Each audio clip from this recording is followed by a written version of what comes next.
नमस्कार। तथ्य में आपका स्वागत है। मैं हूं मनीष अवस्थी।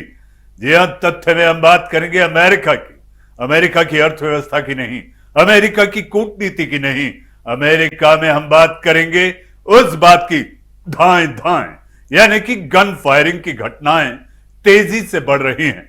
इसके कारण साल भर में यहां हजारों लोगों की जान चली जाती है और अमेरिकी सरकार और इस समस्या से छुटकारा पाने का कोई ठोस रास्ता नहीं सूझ रहा।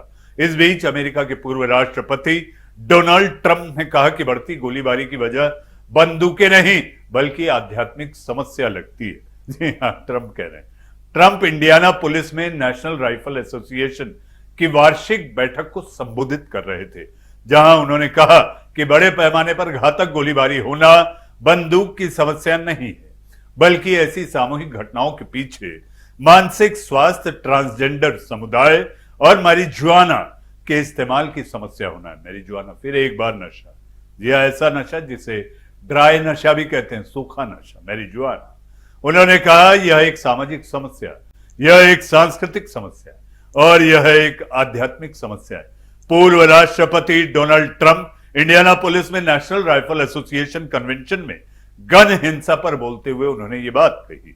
नैशविले में एक क्रिश्चियन प्राइमरी स्कूल में हुए भीषण हमले की खबर से हमारे दिल दहल उठे थे। जी हां, बच्चों की बात कर रहे हैं। हम उन बच्चों के परिवारों से प्यार करते हैं, उनके लिए प्रार्थना करते हैं कि वे सलामत रहें। हम उन कानून प्रवर्तन नायकों को भी सलाम करते हैं जिन्होंने खतरे के बावजूद जल्द से जल्द उस हत्यारों को दबोच लिया जो गोलियां मार रहा था। उन्होंने कहा हमारा देश सदियों से बंदूकों से भरा हुआ है और वर्ष 2000 के आसपास स्कूली बच्चों के नरसंहार जैसी कोई बात नहीं हुई थी।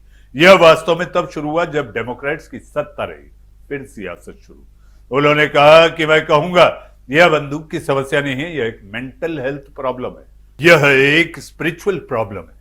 ट्रंप ने कहा कि अगर वे दोबारा अमेरिका के राष्ट्रपति चुने जाते हैं तो मौजूदा गन लॉ को वापस लेंगे और अमेरिका के हर स्कूल के प्रवेश द्वार पर सुरक्षा गार्ड तैनात करवाएंगे। उन्होंने कहा मैं कांग्रेस से पूरी तरह से अप्रभावी कानून को निरस्त करने के लिए भी कहूंगा जो हमारे स्कूलों की सुरक्षा व्यवस्था को सुचारू नहीं करता बल्कि अपराधियों की राह आसान बनाता है।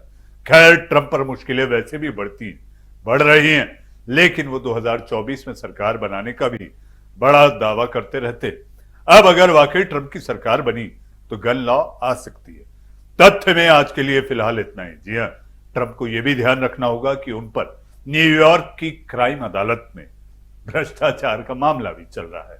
अभी यह साफ नहीं कि क्या ट्रंप 2024 का चुनाव लड़ भी पाएंगे।